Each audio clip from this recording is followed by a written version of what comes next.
Mendoan, menyatu dalam doa dan renungan dari Katedral Kristus Raja Purwokerto, Sabtu 30 Januari 2021, bersama saya Romo Oktavianus Heri Setiawan. Saudara-saudari yang terkasih, salam sehat dan berkah dalam. Kini mari kita siapkan hati kita untuk mendengarkan dan merenungkan sabda Tuhan yang diambil dari Injil Markus bab 4 ayat 35 sampai dengan 41. Kita siapkan hati kita. Dalam nama Bapa dan Putera dan Roh Kudus. Amin. Tuhan bersamamu dan bersama rohmu. Inilah Injil Yesus Kristus menurut Markus. Dimuliakanlah Tuhan. Pada suatu hari, ketika hari sudah petang, Yesus berkata kepada murid-muridnya, "Marilah kita bertolak ke seberang." Mereka meninggalkan orang banyak yang ada di sana, lalu bertolak dan membawa Yesus dalam perahu itu di mana ia telah duduk, dan perahu-perahu lain juga menyertai dia. Lalu mengamuklah taufan yang sangat dahsyat, dan ombak menyembur masuk ke dalam perahu, sehingga perahu itu mulai penuh dengan air.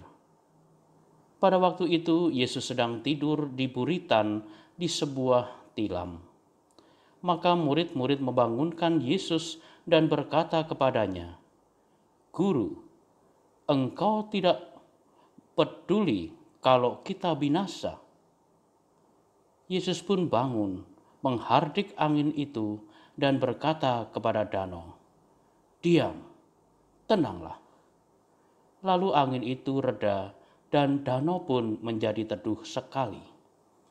Lalu Yesus berkata kepada murid-muridnya, "Mengapa kamu begitu takut? Mengapa kamu tidak percaya?" Mereka menjadi sangat takut dan berkata seorang kepada yang lain, "Siapakah gerangan orang ini? Angin dan danau pun taat kepadanya." Demikianlah Injil Tuhan. Terpujilah Kristus. Saudara-saudariku yang terkasih, hidup manusia itu ibarat sebuah kapal di tengah samudera. Untuk mencapai haluan, kadang harus diombang-ambingkan, diterpa ombak dan angin kencang, dan kadang pula dilanda kegelapan dan kebuntuan tujuan.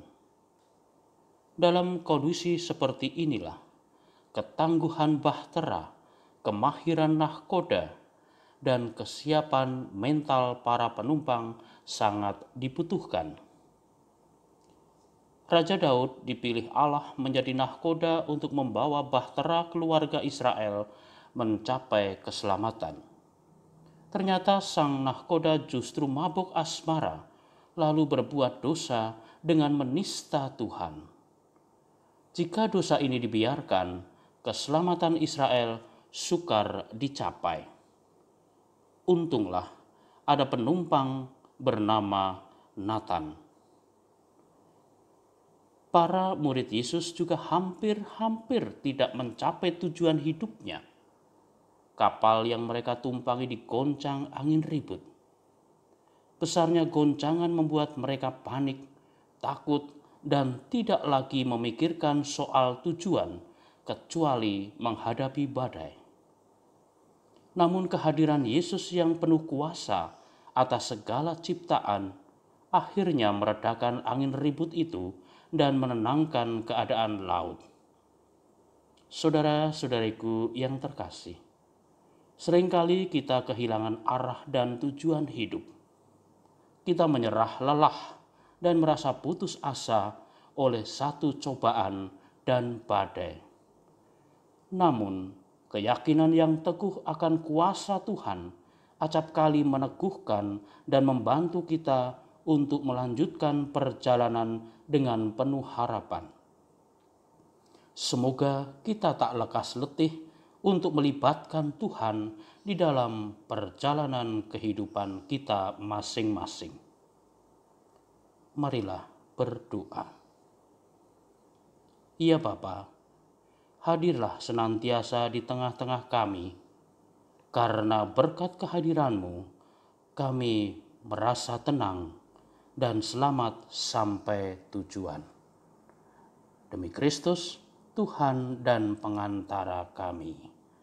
Amin. Tuhan bersamamu dan bersama rohmu. Kita sekalian senantiasa dibimbing, dilindungi, dan diberkati oleh Allah yang Maha Kuasa, dalam nama Bapa dan Putera dan Roh Kudus. Amin. Selamat beraktivitas, Tuhan memberkati. Salam mendoan.